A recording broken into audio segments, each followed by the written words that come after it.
Noches.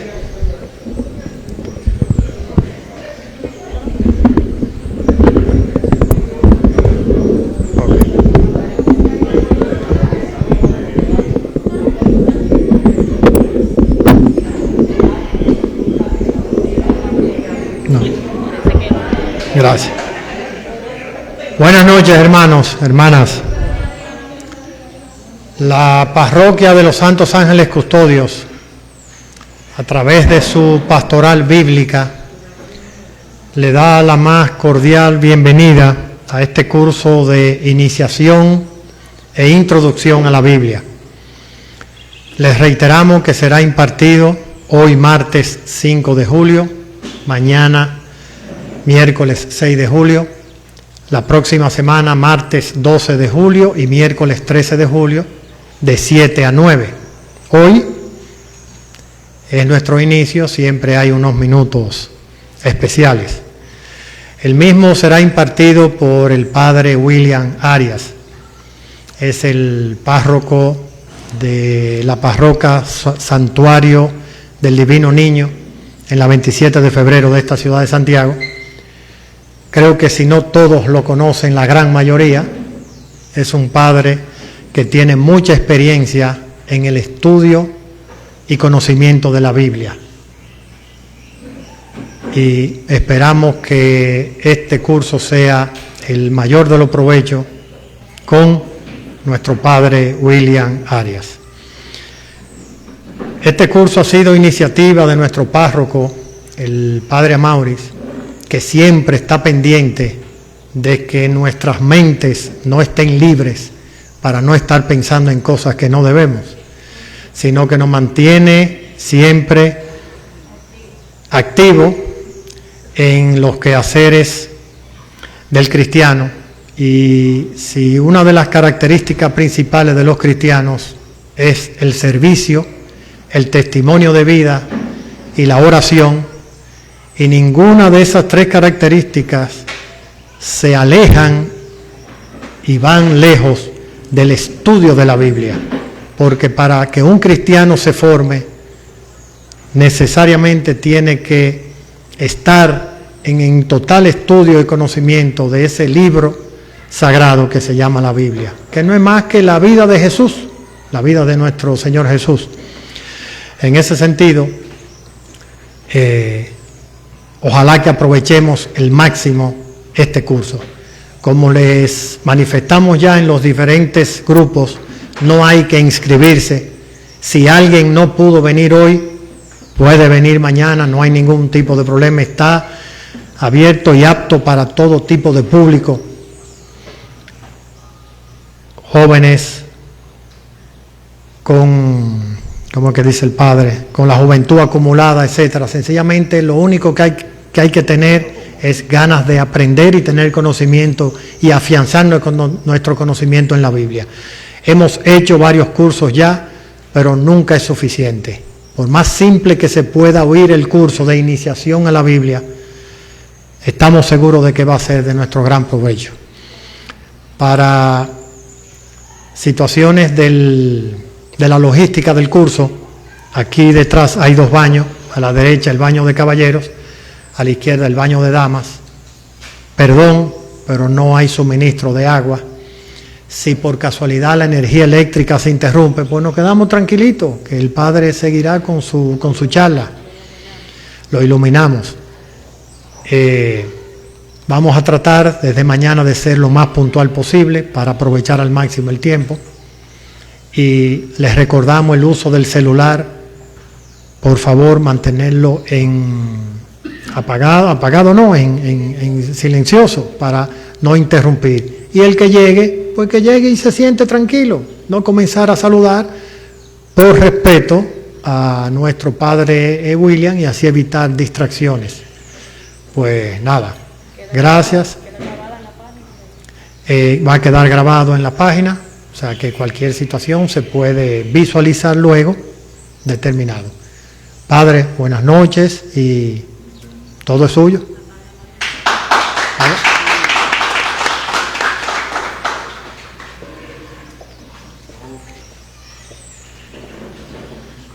Bien, pues gracias por la invitación, es decir, a lo de este curso de iniciación, que vamos a tratar de resumirlo en estos cuatro días. Todos ustedes tienen una Biblia aquí, ¿verdad?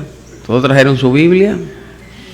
Y los que no, también ahora con lo de los celulares, hay unas aplicaciones, sobre todo de la Biblia de Jerusalén, que es muy buena. Hay muchas aplicaciones de Biblia, pero hay una de la Biblia de Jerusalén, que es de las más, sobre todo, para los cursos de Biblia y todo eso. Y así. Algunos de ustedes ya decían que han participado en algunos cursos de Biblia, pero algunos se ha leído la Biblia entera, ¿verdad? Ninguno de los que están aquí. ¿Algunos se ha leído el Nuevo Testamento completo? ¿Quiénes lo han leído? Ok, hay 3 gente. ¿Algunos se ha leído algún libro de la Biblia completo? Levanten su mano los que lo han leído. ¿Algunos se ha leído por lo menos un capítulo de la Biblia? ¿Un versículo se han leído? Bueno, pues ya ahí vamos ganando. Bien, entonces, en la Biblia hay una parte que son los salmos, que los salmos son como las oraciones del pueblo de Israel.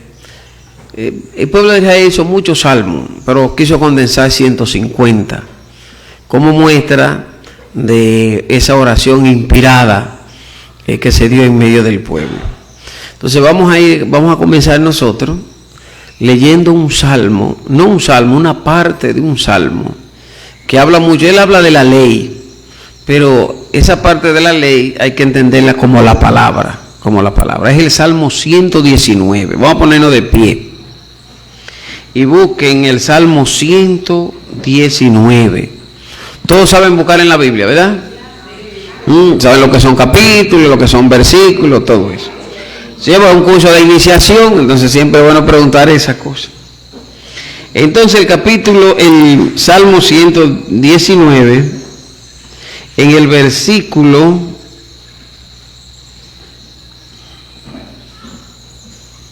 97.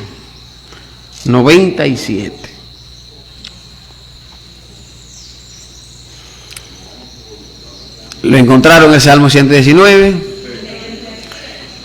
Versículo 97. Vamos a leer del 97 hasta el 102. Así que ya ustedes saben. Entonces ustedes me van siguiendo. Pues en el nombre del Padre, del Hijo y del Espíritu Santo. Amén. Oh, cuánto amo tu ley. Todo el día la medito. Tu mandato me hace más sabio que mis enemigos, porque es mío para siempre. Gano en sagacidad a mis maestros, porque medito tus dictámenes. Gano en cordura a los ancianos, porque guardo tus ordenanzas. Aparto mis pasos del mal camino, para guardar así tu palabra. Nunca me aparto de tus normas, porque así me instruyes tú. Qué dulce me sabe tu promesa, más que la miel a mi boca. Con tus ordenanzas cobro inteligencia, por eso odio la senda del engaño. Tu palabra es antorcha para mis pasos, luz para mi sendero. Lo he jurado y he de cumplirlo, guardar tus justas disposiciones. Estoy sobremanera humillado, Yahvé, dame la vida conforme a tu palabra. Acepta, Yahvé, los votos de mi boca y hazme ver tu voluntad. Mi vida está en mis manos sin cesar, pero no olvido tu ley. Me tienden lazos los malvados, pero no me desvío de tus ordenanzas. Tus dictámenes son mi herencia perpetua, ellos son la alegría de mi corazón. Inclino mi corazón a cumplir tus preceptos, que son recompensas para siempre. Gloria al Padre, al Hijo y al Espíritu Santo. En nombre del Padre, del Hijo y del Espíritu Santo. Amén. Entonces ya ustedes escucharon. Seguramente esta frase ustedes la habían visto en otros lugares por ahí. Tu palabra es antorcha para mis pasos, luz para mi sendero. O sea, resume bastante todo esto. Y lo que dice de la ley y los dictámenes, lo que sabe, todo alude a la vez a la palabra. Después, ustedes en su casa por ahí léanse el Salmo 119, que es el salmo más largo de la Biblia. Léanselo después, y para compensación pueden, si ustedes quieren, leerse el 117, que es el más cortito, que están los dos ahí pegaditos, cerquita en este caso. Bien, entonces nosotros vamos a iniciar ¿sí?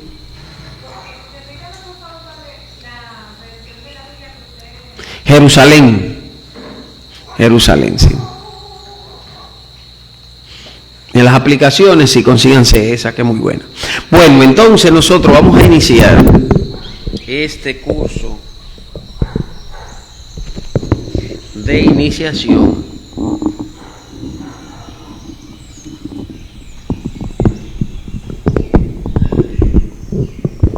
llega para allá.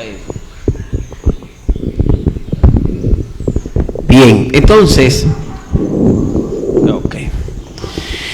vamos a iniciar con lo básico. Miren, a propósito, antes de eso, el curso que vamos a ver está en este librito, Curso de Iniciación y Pastoral Bíblica, que se encuentra, entonces lo va a conseguir, está en las librerías nuestras, está en Paulina y en el Economato, pero donde más seguro, porque fue lo que lo editaron, es en la librería Amigos del Hogar, la que está al lado de la iglesia La Altagracia, en la General Cabrera. Ahí está. Entonces, como también uno se hace su propaganda, esto lo preparaba un equipo que trabaja conmigo a la cabeza, pero también está este libro de un servidor para caminar por la Biblia, que es un resumen de los escritos bíblicos que durante mucho tiempo yo he hecho en Amigos del Hogar, que hablan sobre algunos elementos que son importantes para uno entender la Biblia. Y también sirve como manual para cualquier cosa, que eran los fariseos, que era lo de Pedro y Pablo, la Magdalena, el Apocalipsis, o sea, diversos temas que ayudan, que también están en ese mismo lugar para los que quisieran. El costo de esto creo que son 200 pesos de este libro, y aquel creo que son 70, más o menos. Entonces, para que eso les ayude a ustedes. Bueno, entonces, miren, dice aquí, curso de iniciación bíblica general que permita a los participantes adentrarse en el mundo de la Biblia, porque la Biblia es un mundo, eso es un mundo, y hacerse sujeto intérprete de la misma. Que usted se mete en el mundo de la Biblia y usted aprenda a interpretar, pero en sintonía, como veremos más adelante, con la enseñanza, con el magisterio de la iglesia, y se conviertan en agentes transmisores de la palabra de Dios, porque esa palabra fue hecha para ser comunicada, no para que uno se quede con ella, no, para ser comunicada.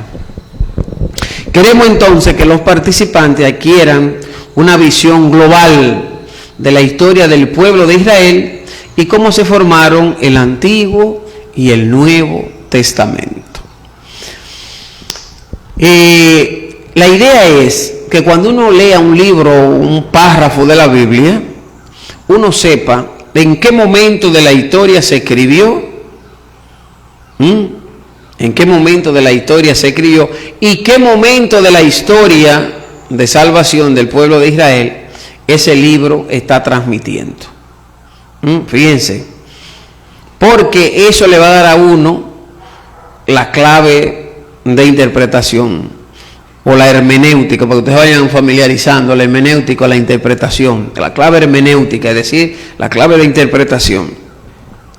Eso le va dando. Ahora bien,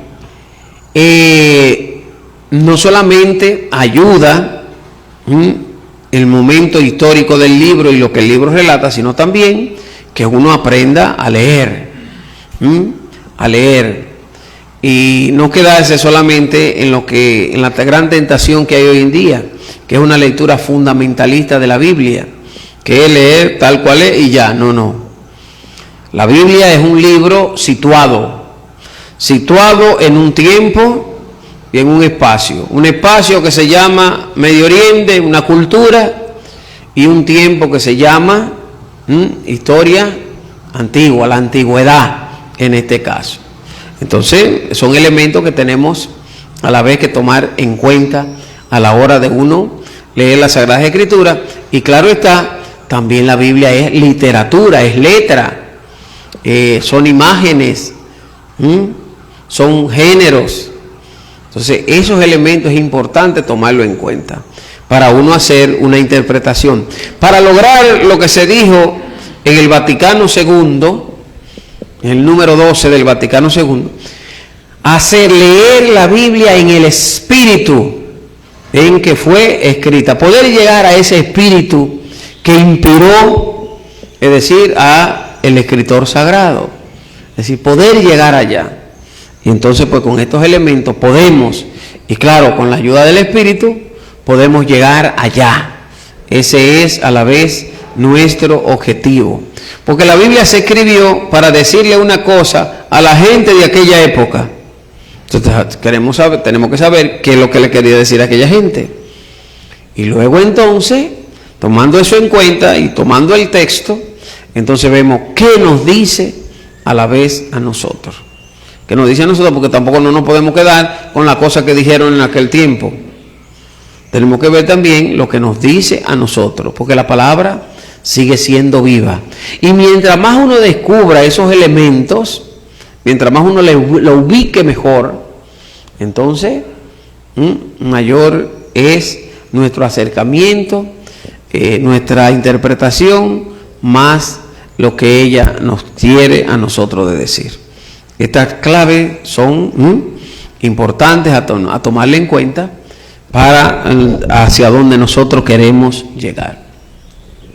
Entonces el curso está dividido en 5 partes: nociones generales y época fundante, la monarquía y época de los imperios, la introducción al Nuevo Testamento, las comunidades cristianas y una que creo que ustedes la conocen, una técnica de lectura o una forma hermenéutica, la lección divina. Entonces estas dos se refieren al Antiguo Testamento, y esto entonces tiene que ver con el Nuevo Testamento.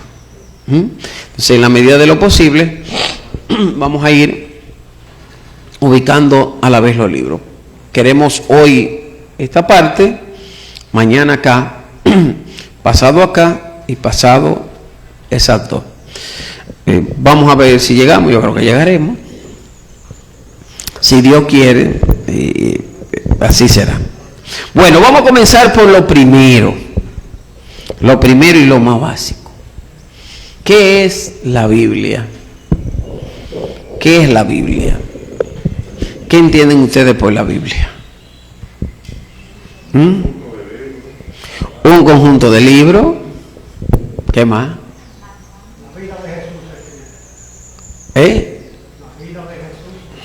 En una parte de la Biblia está la vida de Jesús, la historia del pueblo de Israel, una guía de vida. ¿Qué más?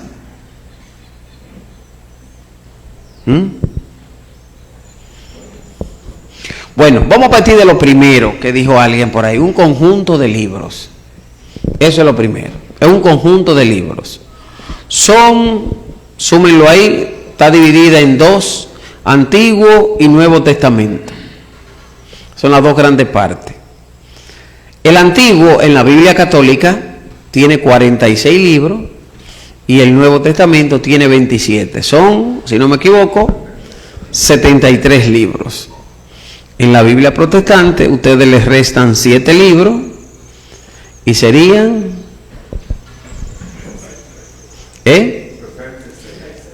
O sea que en el Antiguo Testamento, en la Biblia protestante, son 39 libros. Luego veremos el porqué de eso. Bueno, entonces, es un conjunto de libros. Un conjunto de libros, pues son varios libros. Son varios libros. Vayan al índice de la Biblia que tienen ustedes. Los que tienen su Biblia ahí, el índice, vayan al índice.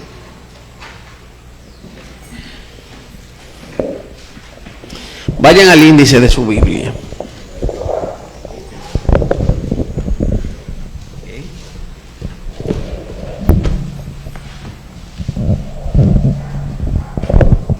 Lo tienen el índice, ¿verdad?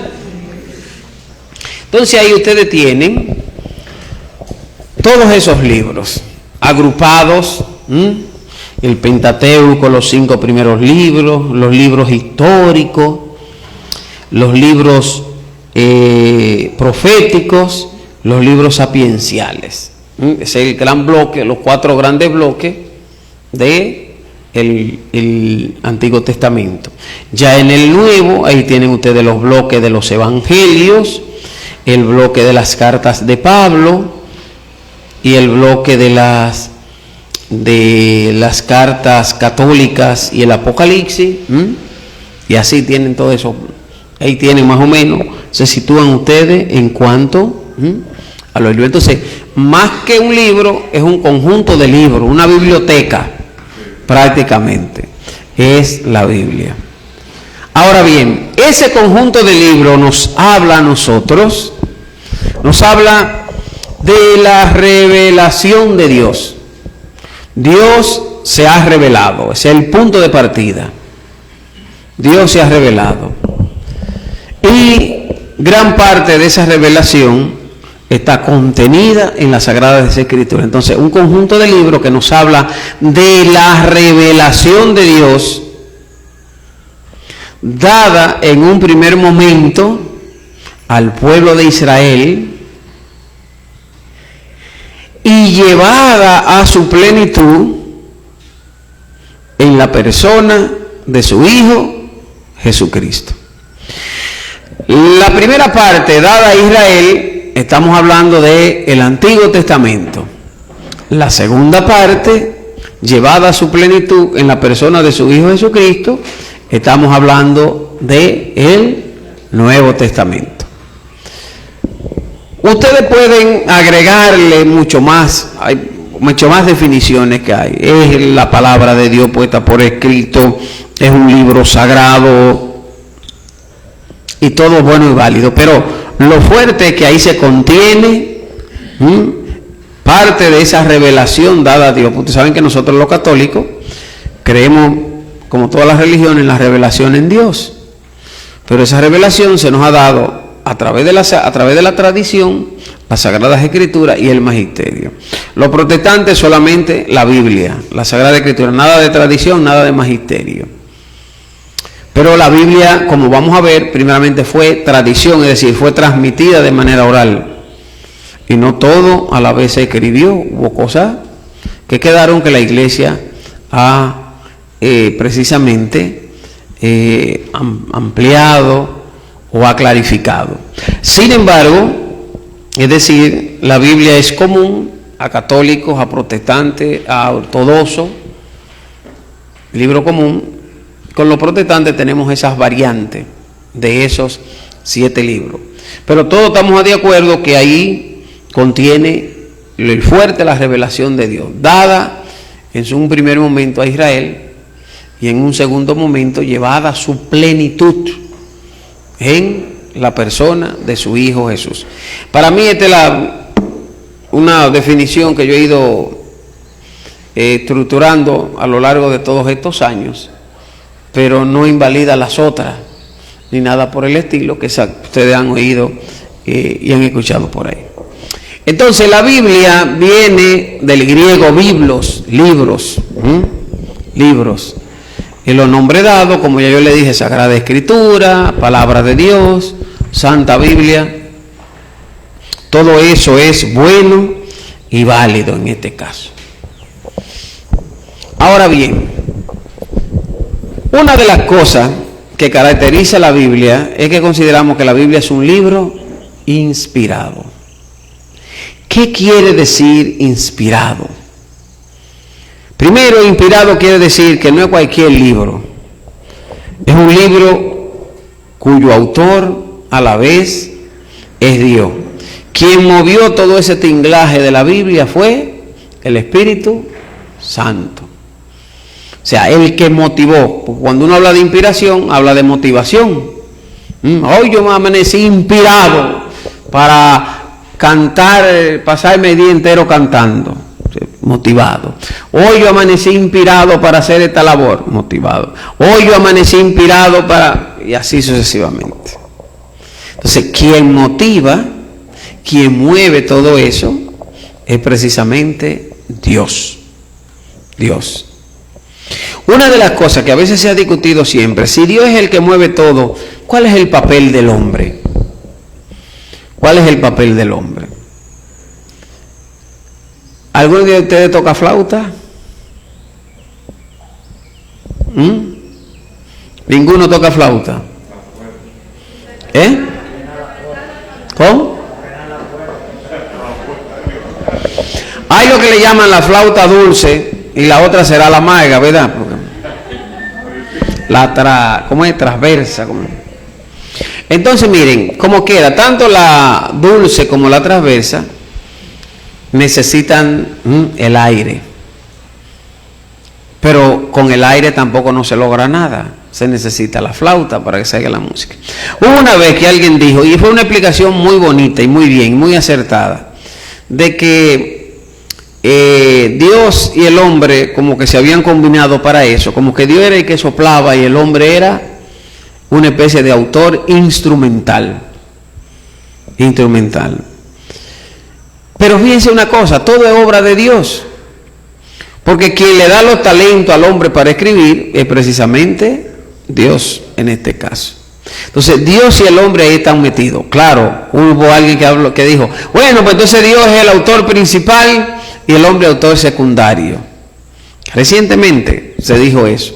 No, tanto Dios y el hombre se han unido, podríamos decir, para esta obra en este caso. Aunque claro, Dios es, diríamos, casi como el autor supremo, diríamos así, por lo que yo les decía, porque los dones y talentos Dios a la vez es que lo ha puesto, pero Él es el autor, es decir, de las Sagradas Escrituras, de la Biblia. Ahora, fíjense una cosa. El pueblo de Israel iba viviendo esa revelación de Dios, una serie de acontecimientos. Pero el pueblo de Israel se fue dando que una serie de acontecimientos suyos, como que había algo más que de ellos, como que había un algo ahí. Ese algo era la presencia divina, Dios que se iba revelando. Entonces el pueblo de Israel fue guardando en su memoria esos elementos de la revelación y lo iba transmitiendo de manera oral, por eso la tradición, de manera oral, de padre a hijo a nieto. Y luego, un segundo momento de la inspiración fue poner eso por escrito. Yo le pregunto a ustedes, ¿por qué atinó el pueblo de Israel en primer momento a poner eso por escrito y no lo dejó transmitiendo de manera oral? Cuando se dicen las cosas oralmente, se van cambiando, se va alterando, se pierde. Aquí pasa una cosa y se comienza a transmitir por ahí, aquel edificio allá, cuando llega ya a la Fello Vidal con la autopista Duarte, ya eso es porque está sumamente alterado. Entonces, para que no se altere, entonces se decidió poner por escrito. Ahora bien, ¿Dónde estaba presente el Espíritu Santo y Dios como autor de la Biblia? ¿En el momento oral o en el momento escrito? En los dos. Son dos momentos de una misma realidad. La mayoría de los que están aquí son ya adultos. Cuando eran adolescentes, ¿eran ustedes o eran otros? O ahora son otros, son lo mismo. Dos momentos de una única existencia. Entonces, así mismo también sucede con la Biblia. La Biblia se dio esa situación, primero oral y primero escrito. A mí me resultó gracioso el padre Boamar se llamaba él, que creo que era así el nombre.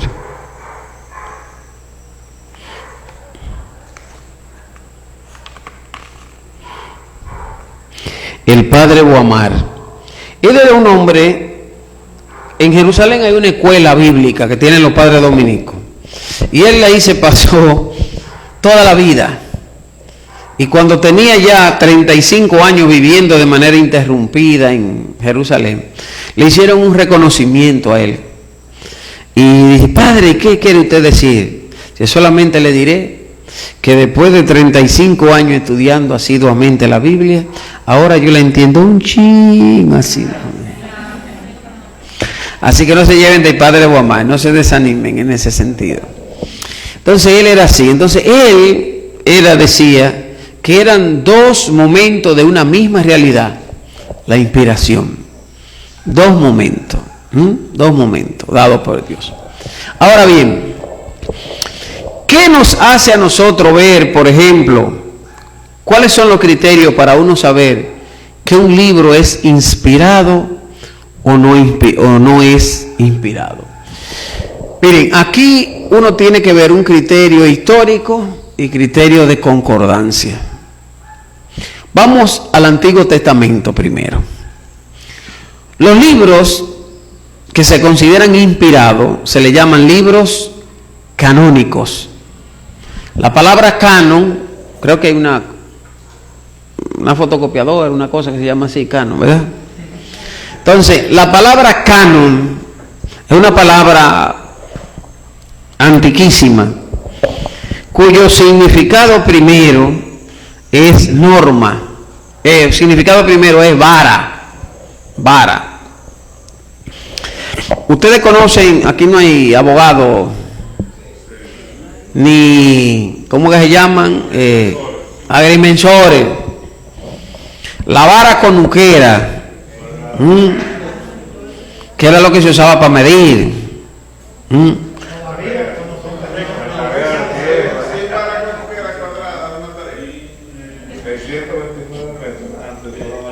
Eso, yo me recuerdo cuando muchachos que habían herencia y buscaban a un señor de allá, que él iba con esa vara, midiendo. Lo que le toca a fulano es, de acá, bien, y ponía su vara. Ahora lo que le toca a fulanito, con una vara. Esa vara ponía como en norma y en regla los terrenos que ahí había. El término, que es un término antiquísimo, que era vara, pasa por varios idiomas y llega al griego. Y en el griego entonces comienza a significar norma. Norma. Entonces, los libros que están dentro de la norma de inspiración, en la medida de la inspiración, entonces se le llaman libros canónicos o inspirados. Libros canónicos o inspirados. Entonces, ¿qué criterio hay vuelvo otra vez, para decir que esos libros son inspirados, que son canónicos? Cuando se decide escribir toda esa revelación de Dios, el idioma que se hablaba por allá, por el siglo, se cree que el siglo IX antes de Cristo, se comenzó en tiempo de Salomón. El idioma que se hablaba era en una especie de hebreo, algunos hablan de arameo, pero todo el mundo está de acuerdo que era se le llama hebreo. Entonces se comienza a escribir en hebreo. Para el siglo VI, antes de Cristo, ya el pueblo de Israel tiene esos libros en hebreo. En hebreo. El pueblo de Israel, ustedes saben que es un pueblo, ustedes han oído de una película o de un libro que se llamaba el judío errante, que habla de todas la experiencia que el judío que ha tenido que ir por acá y tantas cosas. Entonces el judío, que siempre era un pueblo que emigraba, en el siglo III, II, antes de Cristo, con el auge de la ciudad de Alejandría y de Alejandro Magno, emigran a Alejandría en Egipto y se llevan sus libros en hebreo. Entonces cuando llegan allá, comienzan a enseñarle a las nuevas generaciones sus textos sagrados. Pero las nuevas generaciones, como lo que están hablando el griego, no entienden muy bien, entonces lo traducen al griego. Y entonces nace lo que se llama el canon alejandrino o la Septuaginta o la versión de los 70. ¿Por qué versión de los 70? Porque hay una leyenda que dice que en Egipto había un señor que se llamaba Demetrio Falerón. Y Demetrio se le ocurrió, era un mecenas, es decir, una de estas gente que le gusta ayudar a los artistas, auspiciar obras, y tenía mucho favor del rey de entonces. Y entonces él creó una institución que le puso por nombre Museo, donde él llevaba a todos esos artistas a que estuvieran el día entero trabajando, y él le daba la comida, su bebida, todo, ellos ahí en ese lugar trabajando. Y traduciendo, los que escribían, traduciendo la literaria, los que pintaban, pintando, los escultores, una cosa interesante. Entonces sobre eso surgió una leyenda de que Demetrio oyó hablar de un libro que tenían los judíos, trajo el libro y trajo a 70 sabios y lo encerró en una isla, en una cueva, en una isla media desierta, y lo puso a traducir a los 70 el texto al griego. Terminaron al mismo tiempo y sin una falta, igualito todito. Pero eso es una leyenda. Entonces le pusieron versión de los 70. Pero en realidad lo que pasó fue lo que yo le dije. Las generaciones van perdiendo el conocimiento del hebreo y entonces comienzan a escribir en griego. Es como por ejemplo los dominicanos que se han ido para Estados Unidos, los hijos de ellos saben algo de español, pero más el inglés en este caso. Entonces el Antiguo Testamento apareció tanto en hebreo como en griego. En griego se llama canon alejandrino, versión de los 70, y contenido en la Biblia que se llama la Septuaginta. Pero bueno, entonces el canon hebreo y el alejandrino son las dos versiones originales, diríamos así, de el Antiguo Testamento. Ahora bien, ¿qué pasa?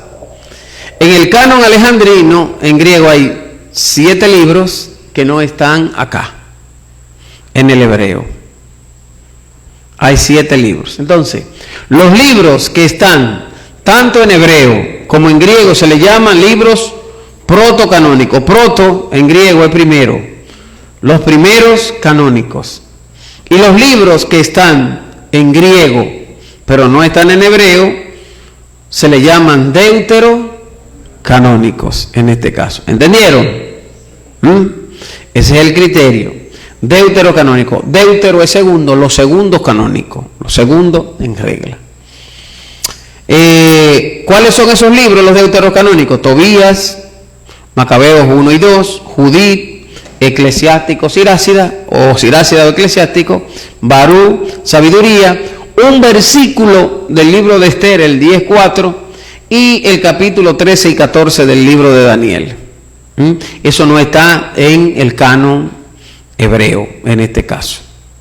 Entonces, pero son considerados por la iglesia canónicos. es decir, inspirados, en regla, dentro de la norma de inspiración, dentro de la norma de inspiración.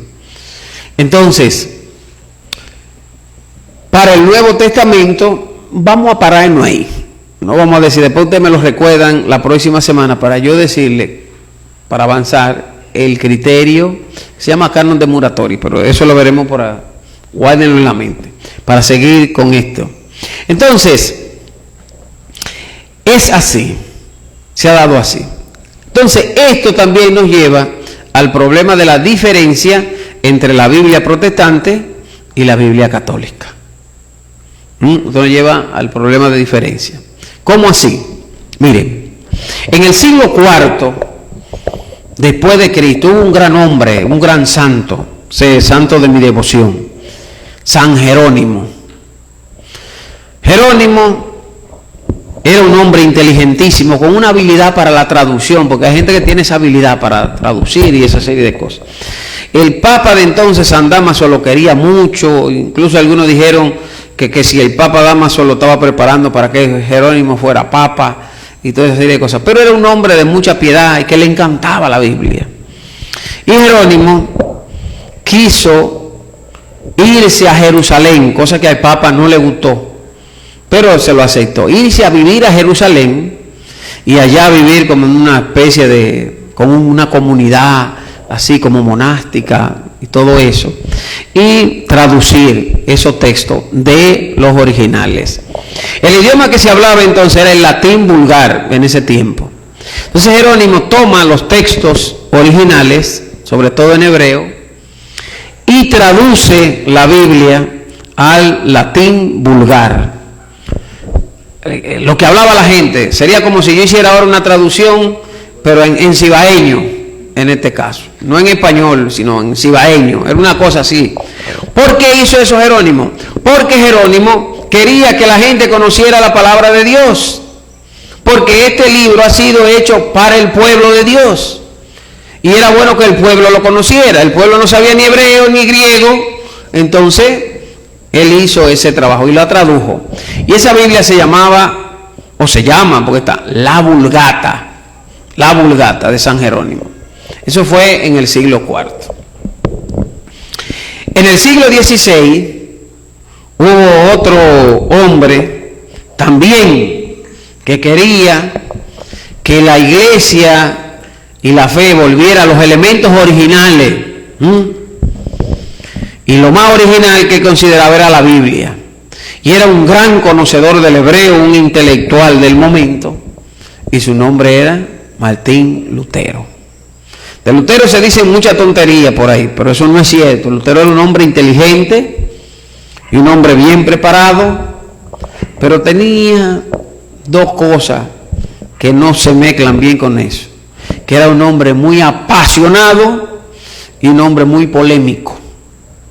Ese era el problema de Lutero. Pero después, bueno, entonces Lutero quiere que la iglesia, por una serie de cosas, y el mensaje llegue a los original, y decide, en este caso, hacer una traducción, pero esta vez al alemán, porque esa era su gente lo que conocía.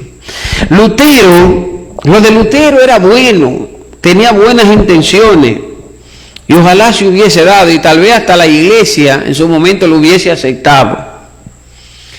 Pero ustedes saben, si ustedes quieren que una cosa buena que ustedes tengan se dañe, metan a los políticos de por medio. Y sea que algunos me perdonan. Pero si usted quiere que algo con buena intención que usted vaya a hacer se le dañe, meta a los políticos ahí que se dañó. Desde ese tiempo. Entonces Lutero se dejó influenciar y acogió el apoyo y luego se lamentó de los llamados príncipes alemanes que tenían su disputa con el Papa de entonces y vieron en Lutero una manera de aprovecharse, de quitarse al Papa de encima y toda esa serie de cosas. Pero Lutero no vio eso. Como hombre apasionado y polémico, se fue a la vez por ahí. Pero, lamentablemente. Ahora, hizo sí la traducción de la Biblia al alemán. Pero Lutero no quiso tomar como referencia la Vulgata de San Jerónimo, que era lo que se usaba entonces, sino que Lutero, que quería ir al original, se fue al original, no al canon griego, sino al hebreo, para el Antiguo Testamento.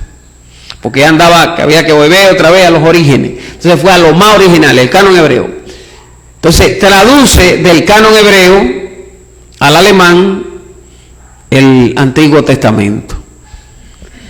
En el canon hebreo, recuérdense, no están estos 7 libros, están en el griego. Entonces, en la Biblia protestante no está precisamente estos 7 libros por esa razón. Sin embargo, en la Biblia que hizo Lutero, él le colocó estos 7 libros como apéndice y señaló que esos libros eran considerados a la vez originales. Edificantes, lecturas edificantes. La puso como apéndice y los recomendaba como lecturas edificantes en este caso. Nosotros somos herederos de la Biblia La Reina Valera, de Casiodoro de Reina y Felipe Valera. Casiodoro fue un español que entró en el protestantismo e hizo, tomando como base parte a Lutero, hizo también su traducción, la llevó a Suiza y ahí no le hicieron caso, pero después Felipe Valera y otros más adelante la reimprimieron, reintroducieron y entonces le echaron hacia adelante. Pero en realidad no es que la Reina Valera en sí es la misma traducción de Lutero en este caso, pero sí está en la línea protestante, porque Casiodoro de Reina era monje y se hizo luego protestante por allá por Sevilla. Recuerden ustedes que en la historia nuestra existen las devastaciones, que se encontraron Biblia protestante en la zona de Puerto Plata y se armó en Rebú por eso. Eran de esas Biblias de Casiodoro de Reina en este caso. Entonces, en la Biblia protestante no están estos 7 libros por esa razón. Por esa razón. Ahora usted le dice a un protestante y le va a decir, es que esos libros son apócrifos. La palabra apócrifo significa no revelado, no inspirado. Además de los 73 libros de la Biblia que tenemos nosotros, hay una cantidad de libros que hablan acerca de hechos de Jesús y también del Antiguo Testamento, y son considerados no revelados, no apócrifos, y son cientos, y son considerados no revelados, son considerados apócrifos, pero fueron escritos también contemporáneos a estos tiempos. El problema es la concordancia, vamos a decirle así. No concuerdan con el mensaje de la revelación, no concuerdan sobre todo con los otros libros. Y le voy a poner un caso, pero del Nuevo Testamento para que ustedes lo entiendan. Existe el Evangelio del Pseudo Mateo, que hay una copia del siglo VIII, pero se cree que mucho más.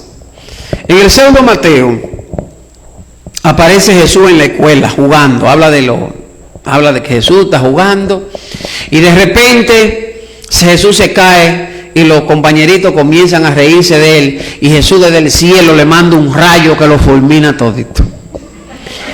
José coge al muchachito y se van para el otro pueblo, porque imagínense, en el otro pueblo pasa lo mismo, le manda el rayazo y otra vez arrancan para el otro pueblo corriendo. Cuando van llegando al otro pueblo, José para el muchachito y le dice, mira mi hijo, si en este pueblo vuelve otra vez y te vuelven a ocurrir eso, por favor, ten compasión y misericordia de ellos. Entonces, ahí se presenta al niño Jesús lanzando rayos y centellas, que no es lo mismo la misión que tenemos en el Evangelio de Lucas. Entonces, ahí hay un problema de concordancia, hay un problema de... Entonces, por esa razón, se le llama ese Evangelio que se llama Mateo, se llama Pseudo Mateo, está a la vez aparte.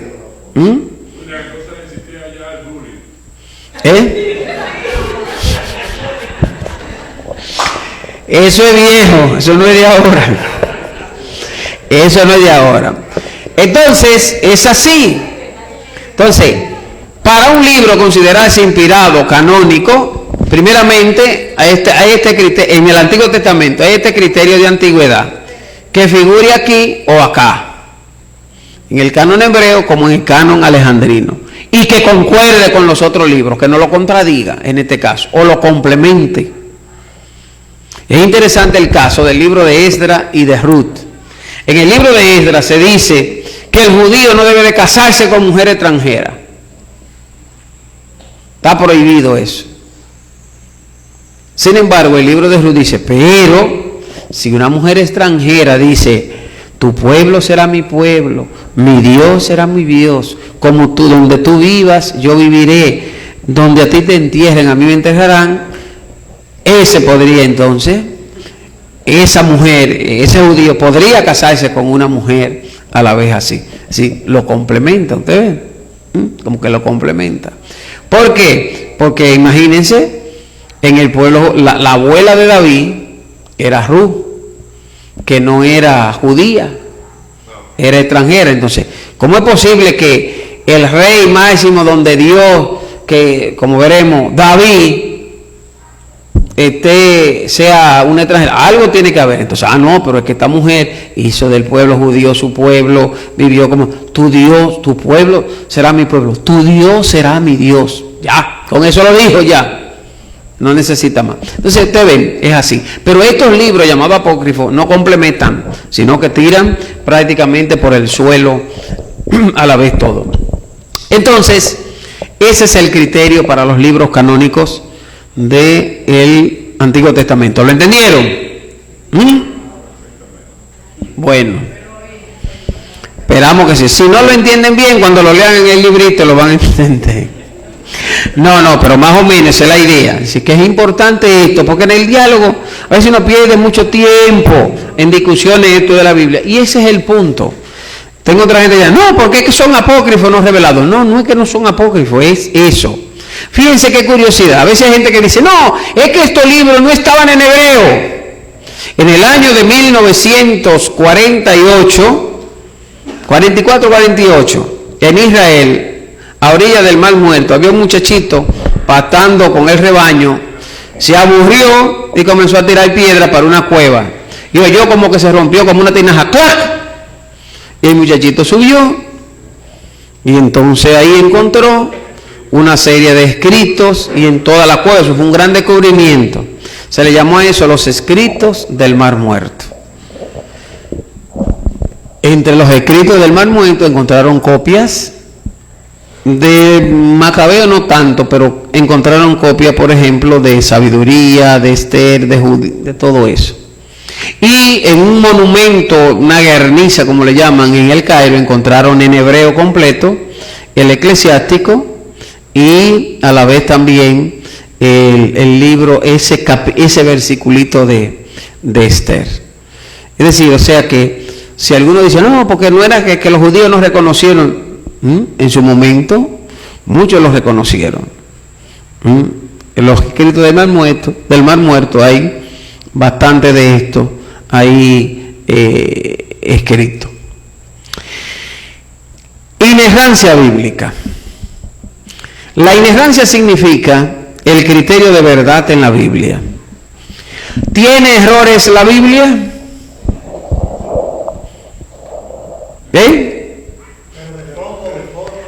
¿Tiene errores?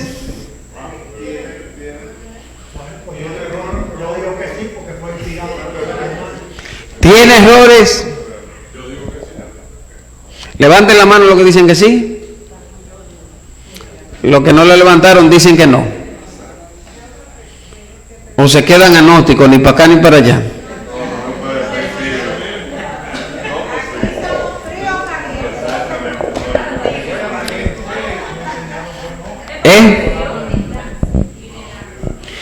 Vamos a utilizar la Biblia porque estamos en un curso de vida. Vayan ustedes.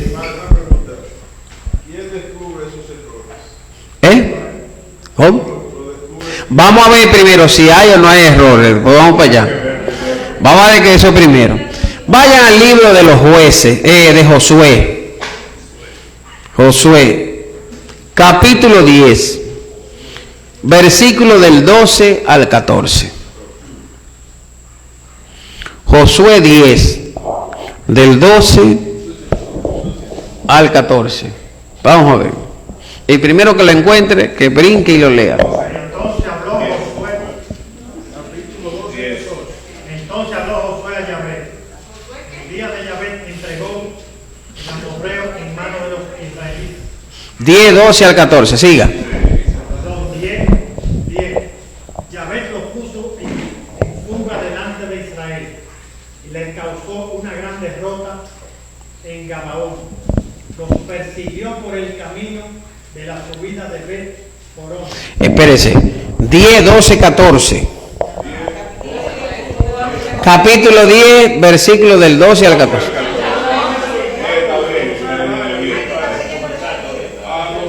Pues donde usted comenzó bien. Entonces habló Josué a Yahvé. El día de Yahvé entregó el amorreo en manos de los israelitas a los ojos de Israel y dijo: detente sol en Gabaón y tú luna en el valle de Ayalón. Y el sol se detuvo y la luna se paró hasta que el pueblo se vengó de sus enemigos. ¿No está esto escrito en el libro del justo? El sol se paró en medio del cielo y no tuvo prisa en ponerse como un día entero.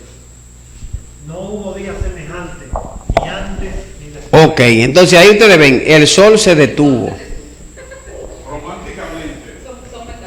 El sol se detuvo y la luna también. Entonces, hoy día sabemos que no es el sol el que se mueve, que somos nosotros los que nos movemos. Entonces, muchos dirían, hay un error. La luna se mueve, pero dice que se detuvo aquí y no se podía detener porque el mundo seguía girando. Exactamente. Se va todo el agua, se cae vacío. Claro, se contradice la ciencia, ¿verdad? En este caso. Igual si ustedes leen, por ejemplo, el capítulo 1 del Génesis, que es el de la creación, de que Dios va creando durante 7 días, pero todos sabemos que un proceso y toda esa serie de cosas. Eso siempre ha llamado la atención. Incluso fechas históricas de acontecimientos como que no se cuadran, todo eso siempre llamó la atención. Entonces vino la conclusión. La Biblia tiene errores. Ahora bien, la Biblia, recuérdense lo que yo le dije, es un libro situado a nivel escriturístico, en su tiempo y en un espacio.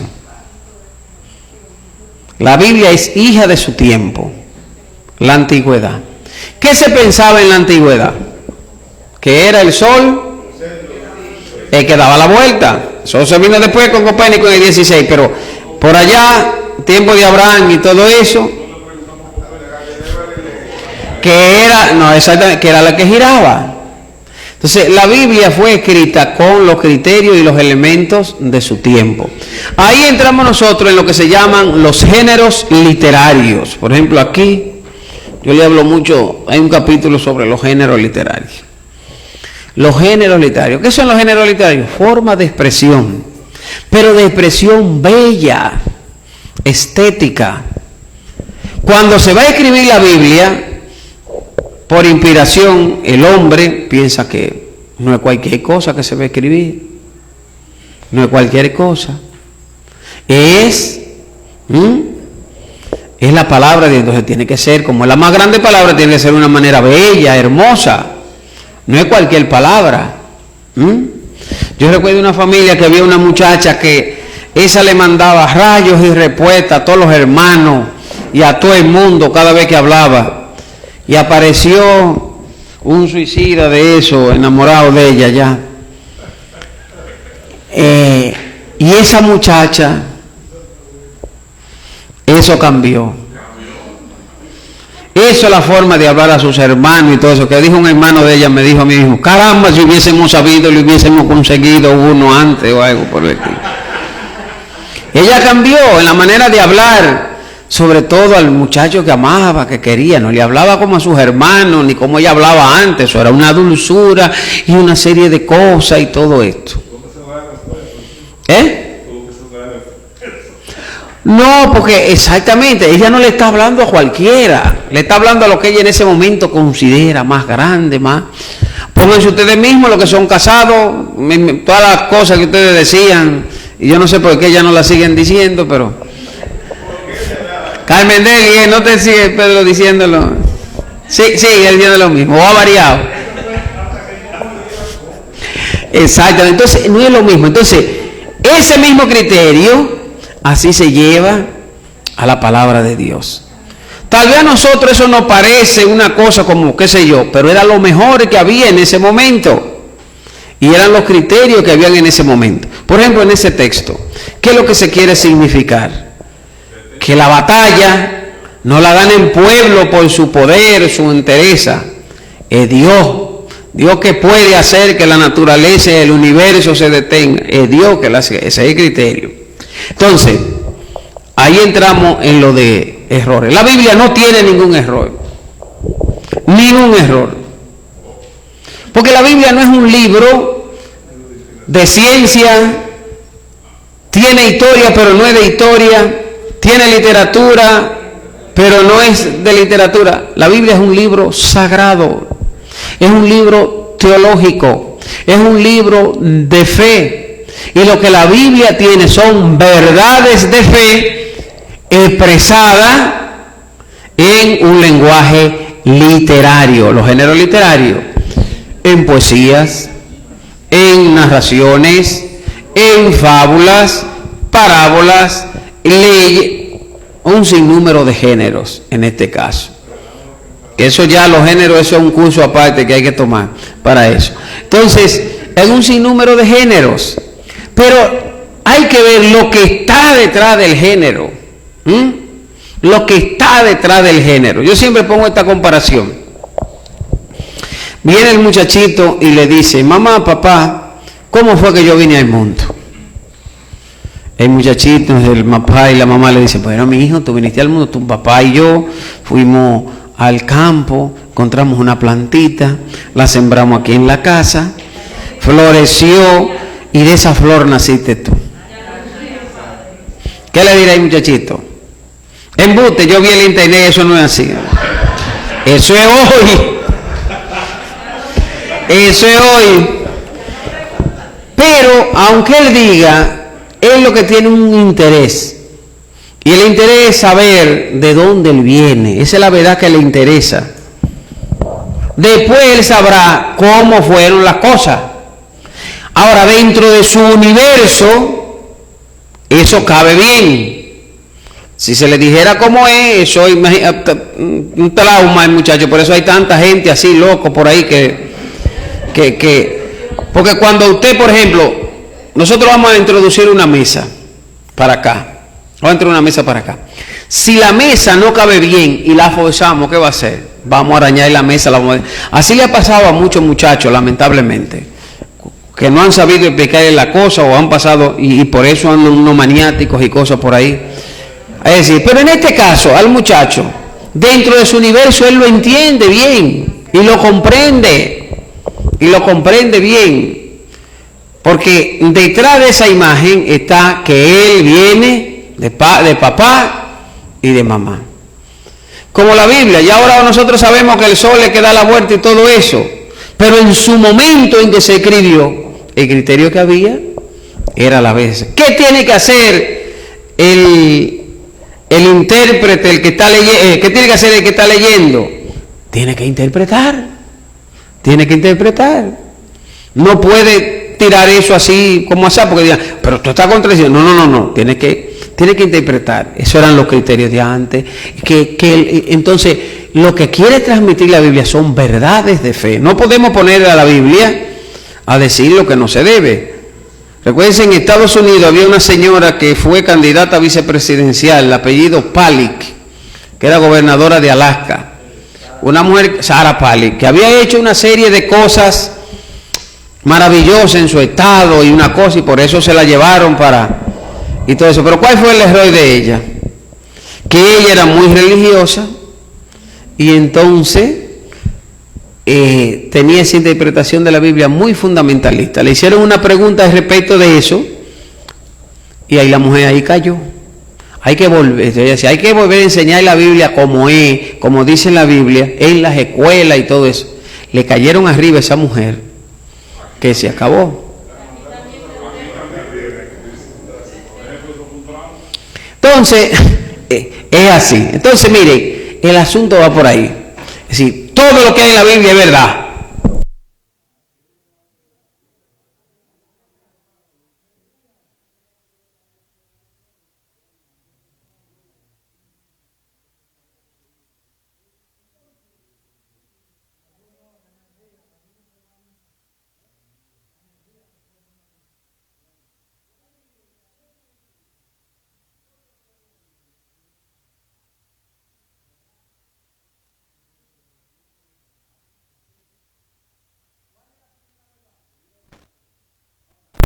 Que Dios es creador, ellos utilizaron el lenguaje de su momento. Dios dijo que era bueno y creó el sol y creó esto, y Dios dijo que era bueno y lo hagamos al hombre del polvo y qué sé yo cuánto. Bebe, todo eso, pero todo a la vez es verdad en este caso. Cualquier cosa que haya, la Biblia, miren, hubo una señora en estos días que leyó la lectura de Eliseo. Eliseo, que hay unos muchachitos que comienzan a burlándose de él, porque yo no sé por qué, parece que no le gustaba que le dijeran calvo. Y entonces los muchachitos comienzan a decirle, sube, calvo, sube, sube. Y Eliseo le manda un rayazo y lo fulminó a todito. Y está ahí en la Biblia. Y una señora viene a decir, pero venga acá, ¿por qué que en ese texto hay esa actitud de Eliseo contra los pequeños? Usted sabe que la violencia contra los niños, esa conciencia la tenemos ahora. La tenemos ahora. Antes no se tenía esa conciencia. Pero también el texto es fuerte. Violación no, ¿verdad? Es fuerte todo eso. Entonces, decía alguien una vez que en la Biblia también hay sus páginas que tenemos que considerar oscuras, es decir, que tenemos que abordarla. Es decir, y que tenemos que trabajarla todavía. Entonces la señora me ha puesto también un dilema. Y sería bueno que usted escribiera algo de eso. Y yo, está bien, estamos en eso, pero que hay que entrarle, usted sabe. Entonces, es decir, y es así. No podemos poner a decir la Biblia lo que no es, ni podemos tampoco acotejar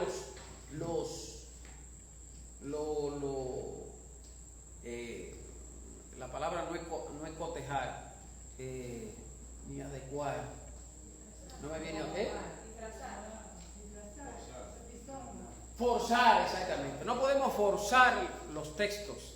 No podemos forzar los textos. Tampoco. Muchas veces hay gente, por ejemplo, nosotros los católicos, en lo que tiene que ver con la llamada apologética, a veces forzamos los textos. Es decir, para que se adapten a una serie de cosas. No hay que hacer nada de eso. Hay que dejar el texto que diga ahí lo que tiene que decir. Pero nosotros tenemos que hacer ese trabajo de ir como quitando cosas. Ustedes ven, quitando cosas. Escúchenme la comparación que yo voy a utilizar, pero eso es como un acto de striptease. La mujer aquella que se va quitando la ropa hasta quedar desnuda prácticamente. Así tenemos que hacer con el texto, ir quitándole cosas hasta dejar el texto para que exactamente y ahí entonces que nos diga lo que nos tiene que decir. Debe decir, por ejemplo, yo siempre le digo a la gente, siempre sitúese en los verbos, lea bien los verbos, porque los verbos tienen mucho que decir. Y cualquier cosa que usted no entienda, no invente, pregunte, averigüe. A veces en internet hay unas buenas cosas, a veces no muchas, pero aparecen buenas. Pregunte, que usted tiene un párroco muy inteligente que conoce mucho. Entonces pregúntele a él. También. Y así. Y todo eso, es decir, para no poner a la Biblia así, porque no tiene ningún error. No tiene ningún error.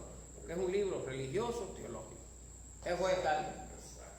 Una vez, hace como 20 años, me acuerdo yo siempre aprendía los castillos allá atrás, la parte allá atrás, y hay un padre que va a decir seminario, está predicando, y está predicando el misterio de la encarnación. Y hay un muchachito muchachitos que tienen como 7, 8 años y dice, pero qué loco ese padre. Y ahora se puede tener hijos sin ver mujeres. Yo conozco un toro que tuvo tanto sin ver, porque su papá era ganadero. Tuvo tanto y no vio nunca una vaca.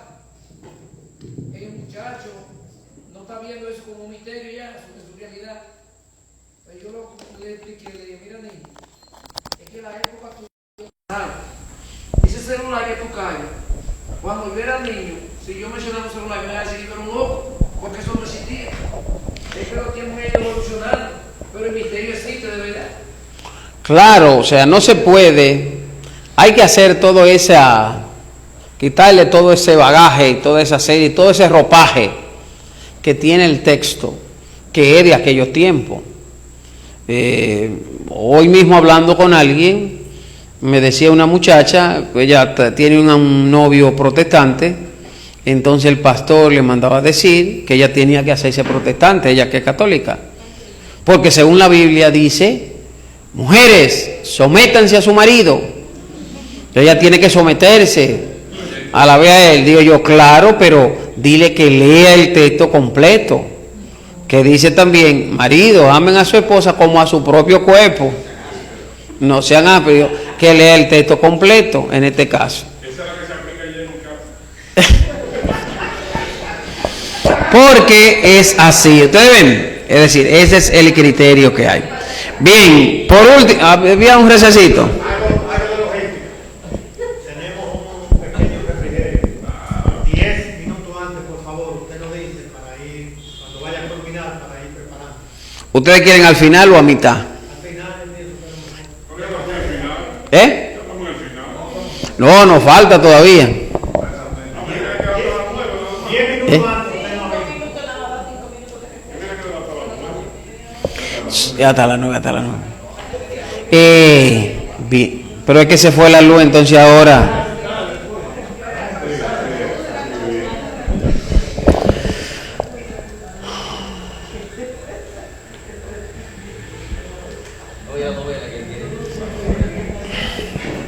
La telenovela. Bien, miren, entonces quedaría un puntito ahí, que es el punto que tiene que ver con la interpretación. ¿Estamos claros con la inerrancia? ¿Estamos claros con la inspiración? Son criterios que hay que tener muy en cuenta a la hora de uno ya entrar en el abordaje de la Biblia, esto que estamos viendo. Entonces, la interpretación en la Biblia. ¿Quién interpreta? ¿Cómo debemos de interpretar? Miren, la Biblia, en la Iglesia Católica, todos podemos interpretar la Biblia. Y todos estamos llamados a interpretarla. Pero debemos hacerlo en sintonía con el magisterio de la Iglesia. El magisterio de la Iglesia es la función de enseñar que tiene la Iglesia. Y lo hace a través de los obispos, junto con el Papa, porque ustedes saben que el Papa es un obispo, el obispo de Roma, pero el que preside a los otros. Entonces, en nuestra arquidiócesis de Santiago, ¿quién es el obispo? Monseñor Freddy Bretón. Entonces, él es el que tiene esa potestad, es decir, de enseñar a nosotros. Ahora él no puede ir sitio por sitio y él la delega. Entre ustedes la ha delegado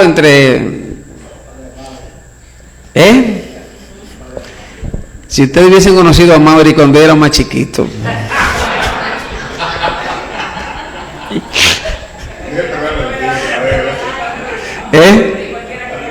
Cualquiera que lo vea ahora dice.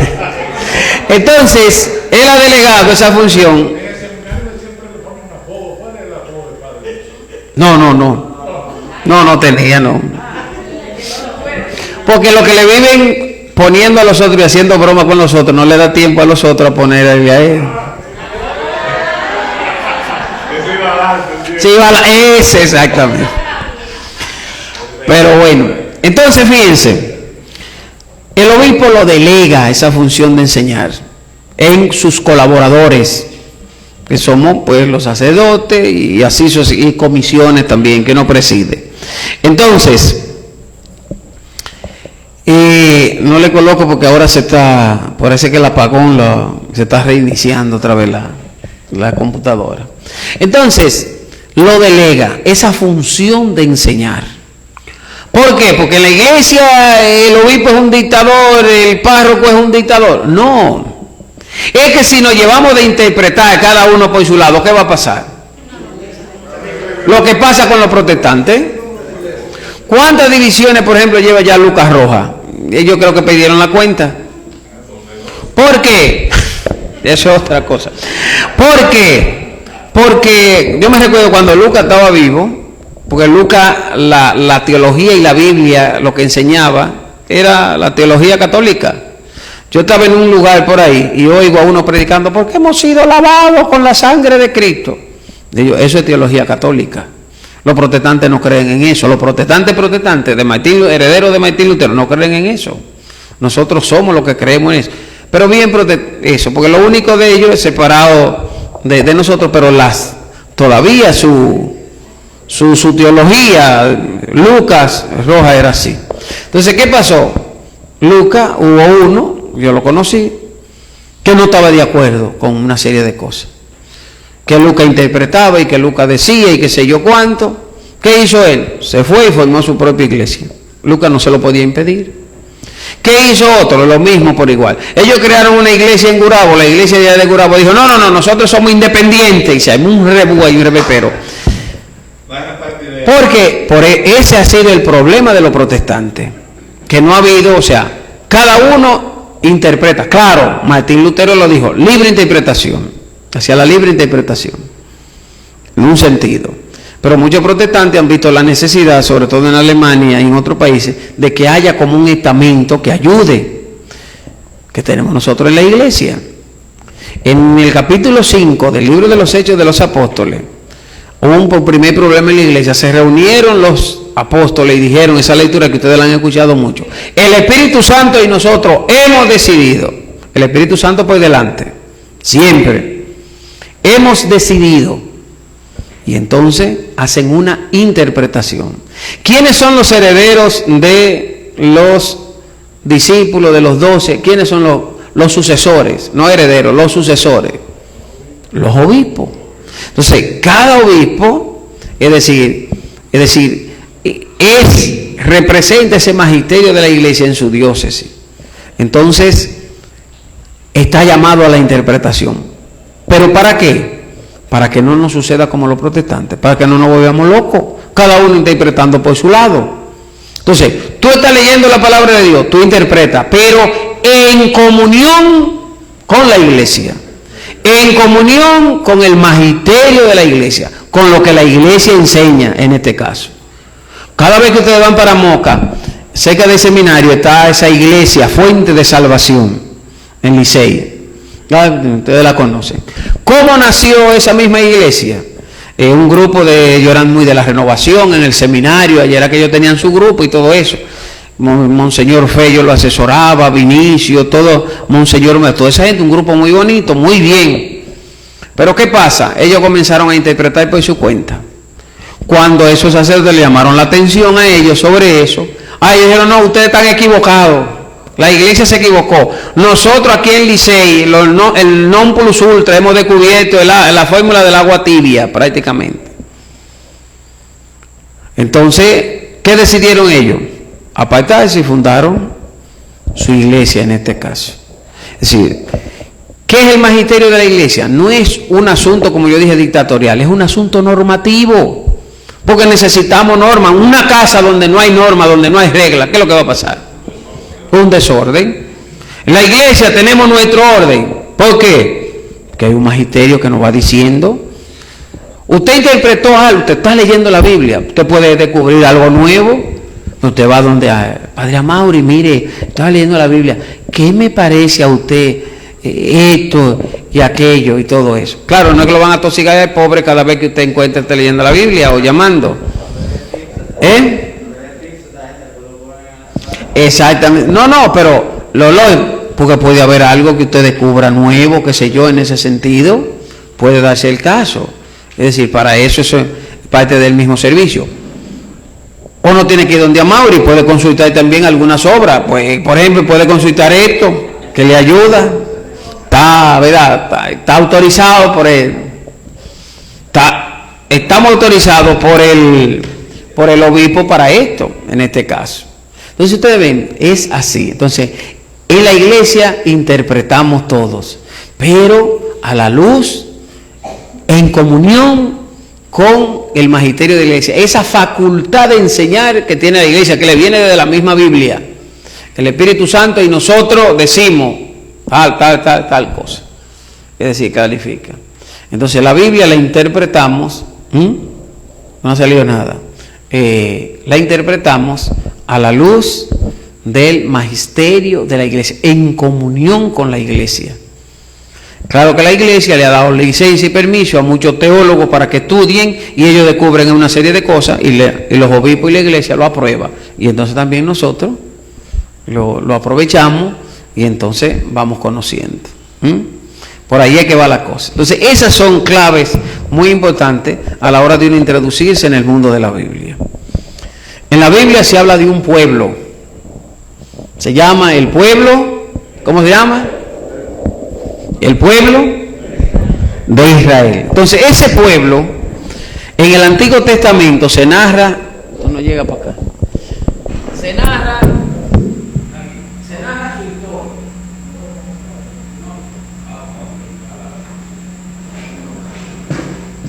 O sea, se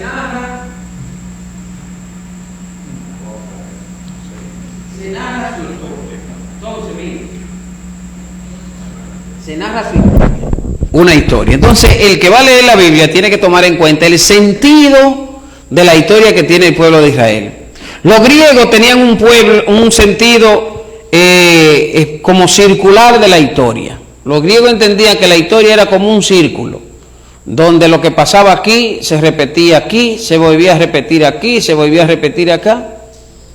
Lo único que variaban eran los personajes, pero era todo lo mismo. El pueblo de Israel no tiene ese criterio. Para el pueblo de Israel la historia es una línea que viene de Dios y, como nosotros también creemos, así mismo, es una línea.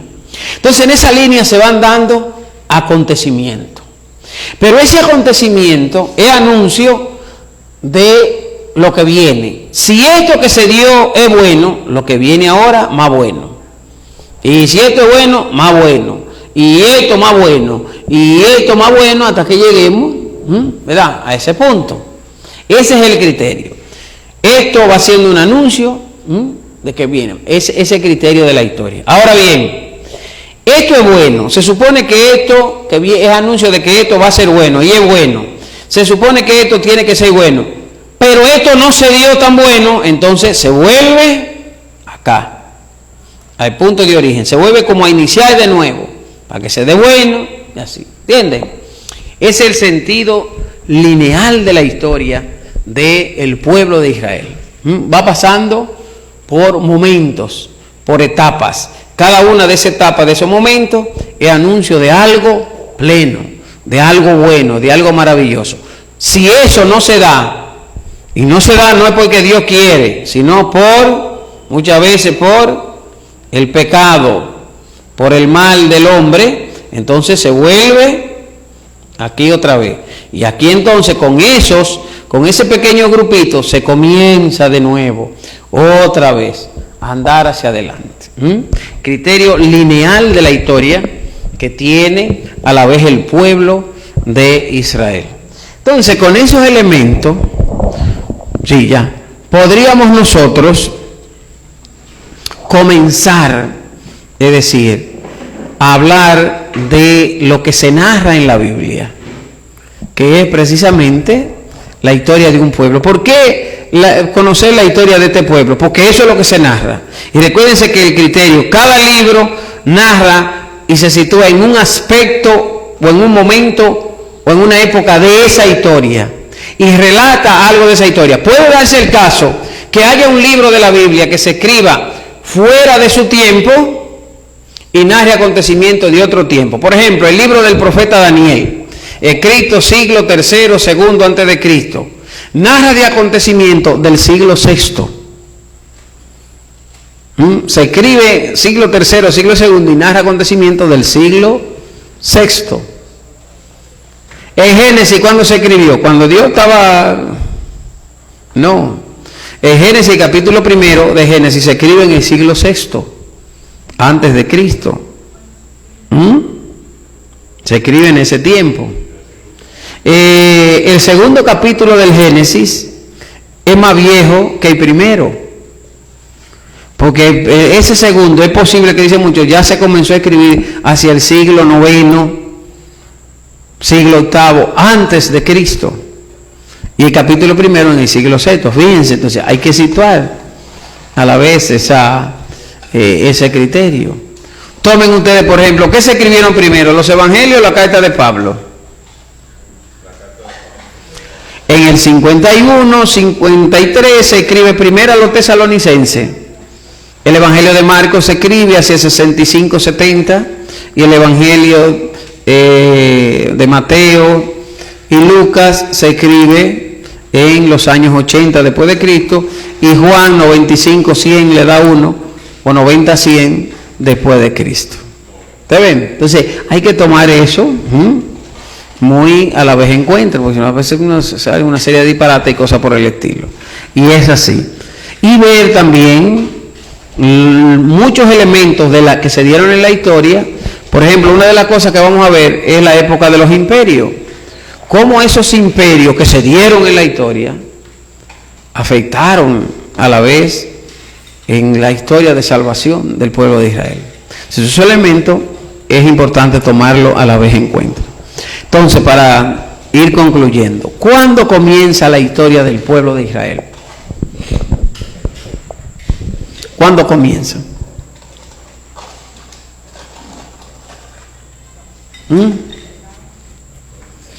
¿Cuándo comienza? ¿Les gustaría saberlo? Vayan al capítulo 12, versículo 1 del libro del Génesis, y el primero que lo encuentre, lea. Génesis, 12, 1. Yahvé dijo a Abraham: vete de tu tierra y de tu patria y de la casa de tu padre, la tierra que yo te mostraré. Siga, siga. De ti haré una nación grande y bendeciré y te bendeciré, engrandeceré tu nombre y sé tú una bendición. Bendeciré a quienes te bendigan y maldeciré a quienes te maldigan. Por ti se bendecirán todos los linajes de la tierra. Marchó pues Abraham. Ok, déjelo ahí. Ahí comienza la historia de salvación, ahí comienza la historia del pueblo de Israel, con un hombre llamado Abraham, con una promesa. ¿Cuál es la promesa? Tierra y una familia. Tierra y una familia. Eso es lo que Dios le promete a Abraham. Porque para un hombre estar bendecido por Dios en tiempo de Abraham, como en términos de ahora, lo que necesitaba era tierra y una familia. ¿Qué necesita un hombre de hoy, un padre de familia, para estar bendecido así en la línea de Abraham?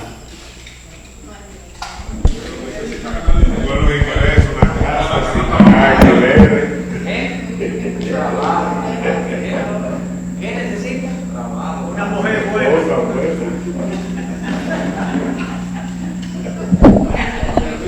En términos de Abraham, ¿qué es lo que necesita?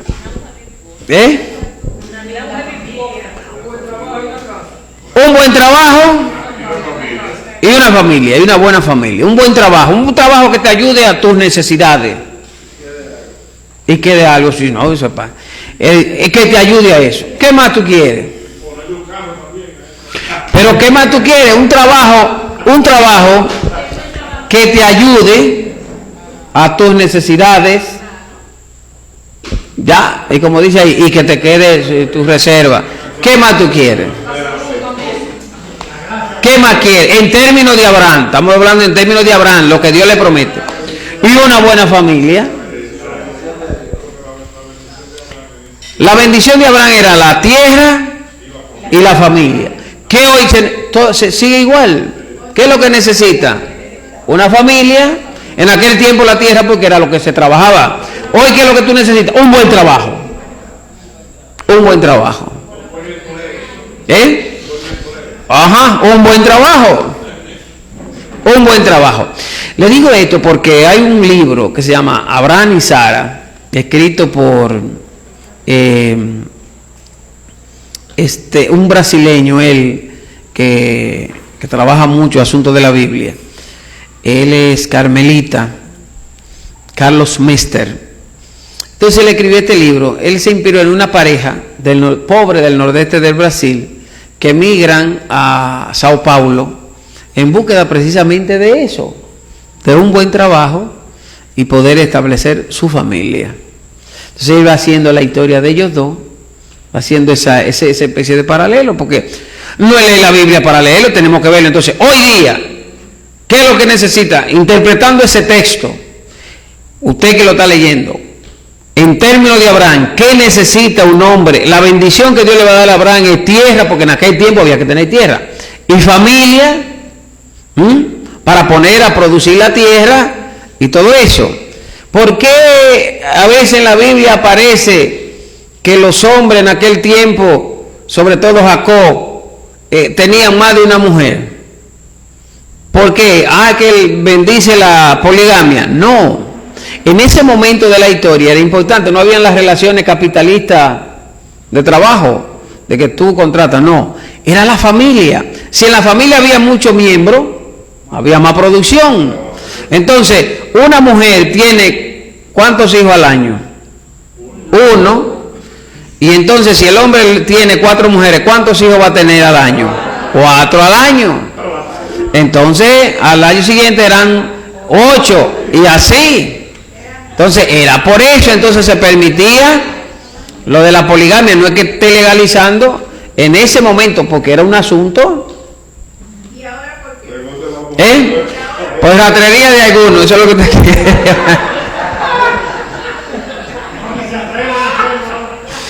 Entonces, en aquellos tiempos era así, ese era el criterio. Es decir, fíjense, si ustedes toman a Jacob, por ejemplo, Jacob tuvo hijos con sus 2 esposas y tuvo hijos con las 2 esclavas de la esposa. Es decir, y así.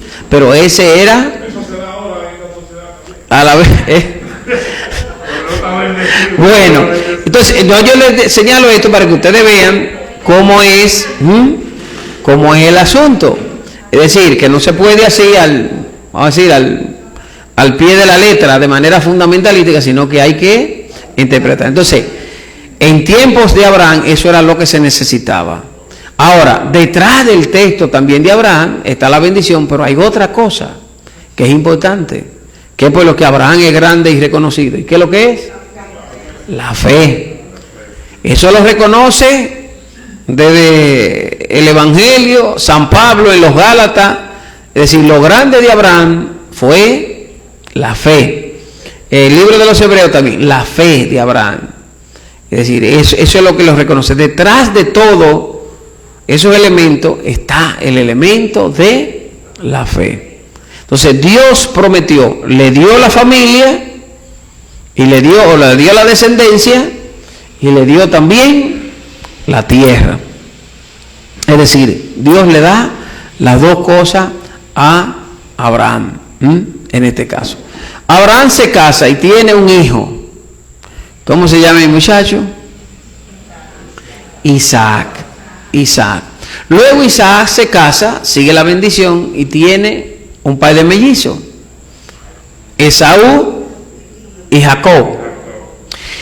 Previo a eso, en el capítulo 17, no lo vamos a leer porque no nos va a dar tiempo, del libro del Génesis, Abraham y Dios hacen un pacto, una alianza. La Biblia también es el libro de la alianza. Entonces Abraham y Jacob en el capítulo 17, leanlo después, hacen un pacto, una alianza. Toda alianza tiene un símbolo. ¿Cuál es el símbolo de la alianza matrimonial hoy día? El anillo. El anillo. Los hombres tienen sus anillos porque los hombres a veces Tenía un amigo que se quitaba el anillo cuando iba a trabajar y un día la esposa dijo, ¿cómo? Y si iba a armar un pleito y yo le dije, mire doña, lo que pasa es que ahora la gente, hay muchos robos, lo ven con ese anillo, son capaces de cortarle el dedo para quitárselo. Dice, eso mismo, esa es la realidad, padre, esa es la verdad. Entonces, el símbolo de hoy es, entonces, ¿cuál era el símbolo? El símbolo que utilizó, que todavía lo utilizan los judíos, es la circuncisión. Ese fue el símbolo. Toda alianza tiene un elemento visible. Con Noé más atrás era el arco iris. Aunque el arco iris ahora lo están malinterpretando, y pobre, Dios va a tener que pedir derecho de autor para que no lo malutilicen. Entonces, la circuncisión, ese era el símbolo. Entonces eso fue pasando hasta el día de hoy, porque ese es el símbolo a la vez del pacto con Abraham. Le nacen los dos muchachos a Isaac. Esaú, el primogénito, el que debe de seguir la bendición.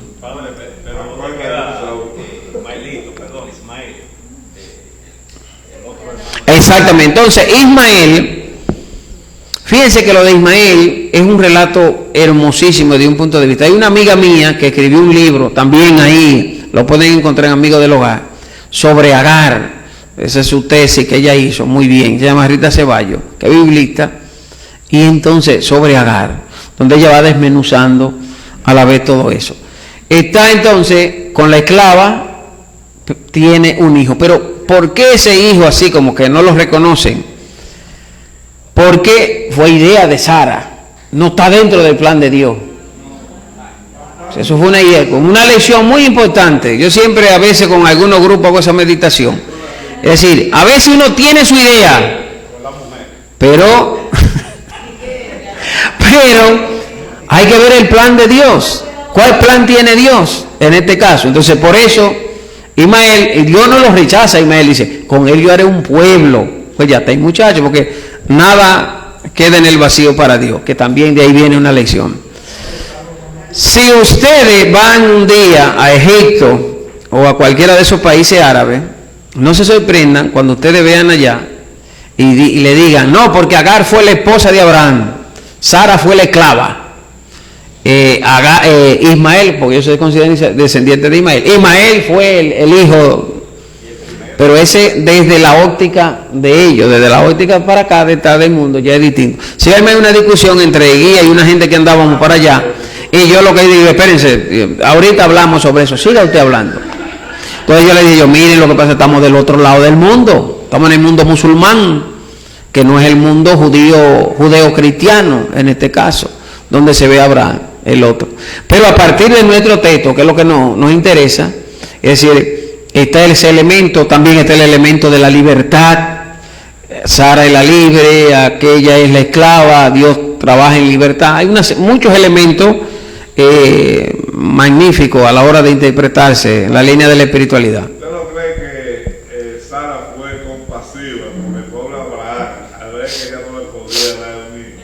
Y creo que el problema generalmente quizás, aparte de que Dios tuvo, es que ella después que se vio teniendo el hijo comenzó a burlarse de ella y comenzaron los conflictos. Sí, o sea, hay muchos elementos que ahí nos llevaría bastante tiempo ver, porque es la historia de Abraham en esos comienzos es una historia muy rica en elementos de espiritualidad en ese lado, bastante ayuda ese tipo de ese proceso, sobre todo del hijo.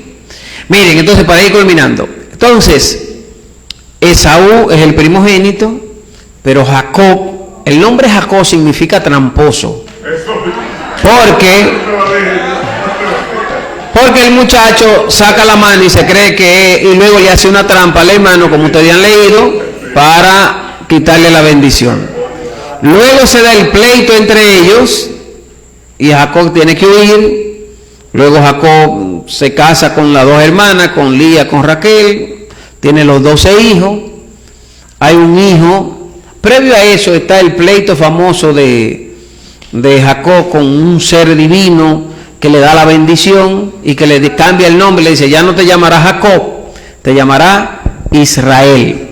En la Biblia, donde ustedes ven el nombre él, él era el nombre cananeo de Dios, es decir, de esa tierra que le daban a Dios. Entonces Israel, la fuerza de Dios, fuerte con Dios, el que ha echado la pelea con Dios y todo eso.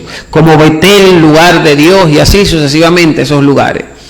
Eso es el nombre él. Entonces, y la famosa escalera de Jacob, que ve subiendo y bajando, dice, así haré yo tu descendencia, en este caso. Entonces, luego viene la historia de José, ¿te la conocen? La historia de José, que es como una especie de puente entre el libro del Génesis y el Éxodo.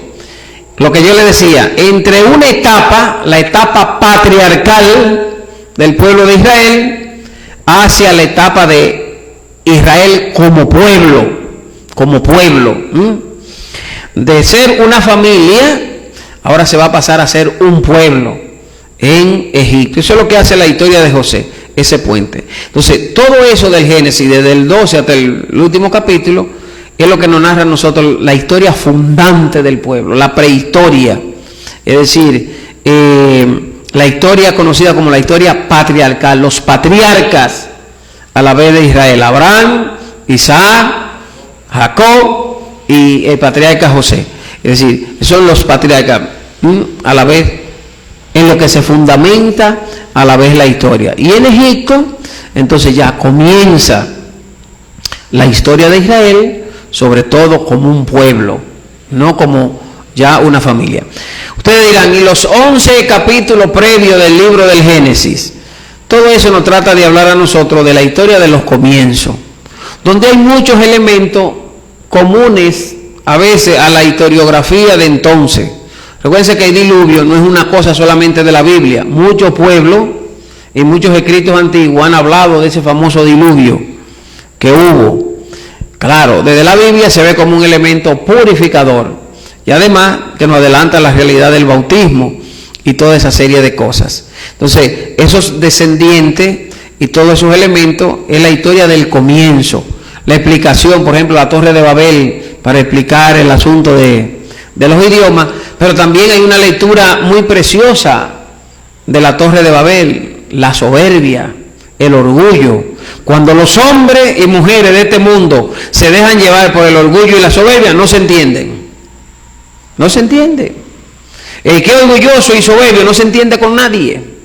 Un papá, una mamá soberbia, unos hijos soberbios, no se entienden. Aunque hablen el mismo idioma, no se entiende. Eso es la Torre de Babel. Los hombres deciden construir una torre para llegar a Dios, la soberbia, y que los pueblos vean lo poderosos y grandes que somos. Y ahí se le confunde la lengua. Así pasa también con nosotros. Porque hay un lenguaje común, el lenguaje de Pentecostés, que es el lenguaje, todos se entendían, aunque hablaban en distintas lenguas. El lenguaje del amor, todo el mundo lo conoce. El lenguaje de Babel, es decir, es soberbia y orgullo. Ese paralelo a veces se puede hacer y es interesante, le pongo todo eso. Pero como ustedes ven, el mundo de la Biblia es amplio y lo que estamos aquí haciendo es una pequeña introducción. Bien, son las 9 de la noche, como lo pactado es hasta las 9, pues vamos a dejarlo hasta acá y terminamos. Entonces comenzamos mañana a las 7 en punto. Hay unos 15 minutos que ustedes me deben, entonces lo hacemos así. Entonces el Padre Amaury que nos dé la bendición. Antes de eso, los libros, por ser el primer día y venir a la escuela temprano, lo voy a comprar mañana. Aquí vamos a unos 30. Lo voy a comprar mañana, a todo por interés. Sí. Cuesta 70 pesos 75. El que no traiga menudo le va a cobrar 100 pesos. La última vez 70, yo sé si lo han subido, pero siempre no baja de 100 pesos. Piensen en 100 pesos, que ese dinero se va a destinar para... Sí, claro que sí. Y el del padre... Nada más nosotros no somos pareja, no te trae uno. Por si acaso, y el que quiera adquirirlo, el padre William va a traer varios mañana, 250. Son 200, no. 200. Sí, está. 7 y si Dios lo permite. Traigan 2 o 3 para más. Bueno, gracias al Padre William, gracias a cada uno de ustedes. Le voy a poner una tarea. Mañana traiga otro, mañana. Miren, es una riqueza conocer. Y ustedes ven que el conocer, el estudiar, la Biblia es un libro inagotable. Yo que estoy ahí, vean, yo estoy anotando. Yo espero que ustedes estén anotando, porque le voy a hacer examen, le voy a preguntar después.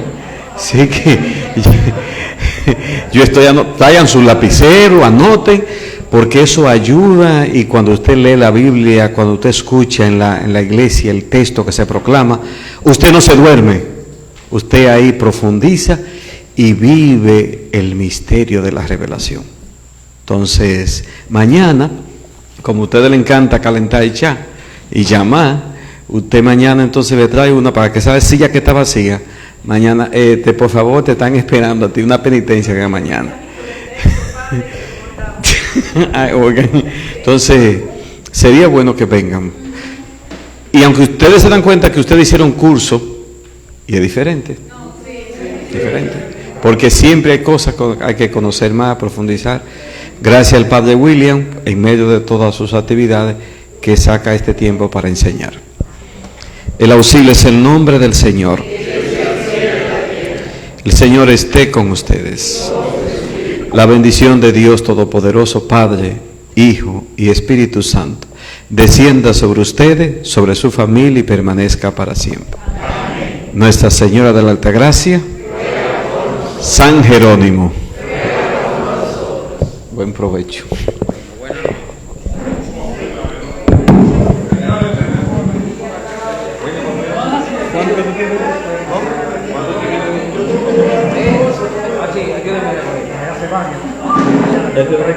No, pero vea, ellos allá se le dan esos mismos también.